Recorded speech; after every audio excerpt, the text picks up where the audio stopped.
আসসালামু আলাইকুম, কেমন আছেন আপনারা সবাই? শুভ সন্ধ্যা। তো আজকে জুমার দিন, স্পেশাল দিন ছিল।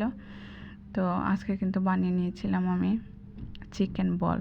এখানে কিন্তু আজকে চিকেন বলটা বানিয়েছিলাম। প্রথমে নিয়ে নিয়েছি আমি আমার চিকেন, তারপরে এখানে গোলমরিচ, তারপরে আদা, রসুন আর কাঁচামরিচ। আজকে আমি আস্ত সব মশলা নিচ্ছি। তারপরে এখানে লবণ দিয়েছি পরিমাণ মতো, আর নিয়ে নিয়েছি আমি এখানে জিরার গুঁড়ো।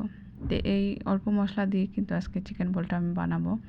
আর স্পেশাল আইটেম এখানে পাউরুটি। আমি 3 পিস পাউরুটি এখানে নিয়ে নিচ্ছি। তো প্রথমে কিন্তু আমি ব্লেন্ডারে দিয়ে দিচ্ছি পানি, অল্প পরিমাণ পানি দিচ্ছি। তারপরে এখানে দিয়েছি আমি কর্নফ্লাওয়ার দেওয়ার পরে এখানে দিয়েছি আমি কাঁচামরিচ, তারপরে দিয়েছি আদা আর রসুন দিয়ে, তারপরে এখানে আমি দিচ্ছি গোলমরিচ, তারপরে দিব আমি এখানে আমার চিকেনটা। এখানে কিন্তু আমি চিকেনের ব্রেস্টের মাংসটা ব্যবহার করেছি 2 পিস। 2 পিসে এখানে অনেকগুলোই হয়েছে বলতে গেলে, বড় চিকেনের ব্রেস্ট। তারপরে এখানে আমি দিয়েছি সয়া সস, আর দিয়েছি আমি 2 চামচ গুঁড়ো দুধটা অবশ্যই দেওয়ার চেষ্টা করবেন, আলাদা একটা ফ্লেভার আসে। তারপরে এখানে কিন্তু আমার পাউরুটিটা আমি টুকরো টুকরো করে ব্লেন্ডারে একসাথে কিন্তু দিয়ে দিলাম।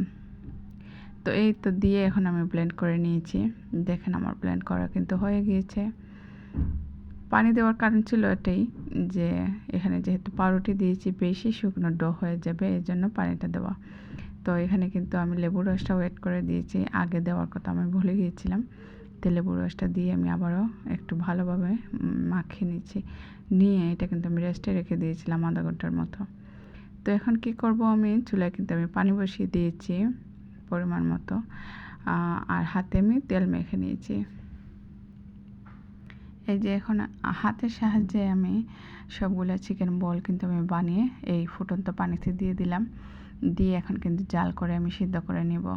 এই যে দেখেন আমার চিকেন বলটা আমি সিদ্ধ করে নিয়েছি। নিয়ে এখন কিন্তু ফ্রিজ করতে পারেন আপনারা। আমি কিন্তু অর্ধেক ফ্রিজে রেখে দিয়েছি ডিপ ফ্রিজে, আর অর্ধেক আমি এখানে ফ্রাই করে নেব। তো আজকে কিন্তু আমি এই চিকেন বলটা শ্যালো ফ্রাই করছি। এই যে অল্প তেলে কিন্তু এই চিকেন বলটা খাওয়া যায়। অনেক সুস্বাদু একটা খাবার, খুবই মজাদার, বাচ্চাদের টিফিনের জন্য পারফেক্ট একটা খাবার।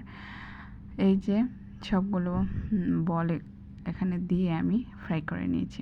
এই যে দেখেন ফাইনাল রেজাল্ট, সস দিয়ে পরিবেশন করে নিয়েছি। তো কেমন হয়েছে অবশ্যই জানাবেন আমার রেসিপি যদি ভালো লাগে আপনাদের কাছে, অবশ্যই আমাকে লাইক কমেন্ট করে আমার সাথে থাকবেন। ধন্যবাদ সবাইকে।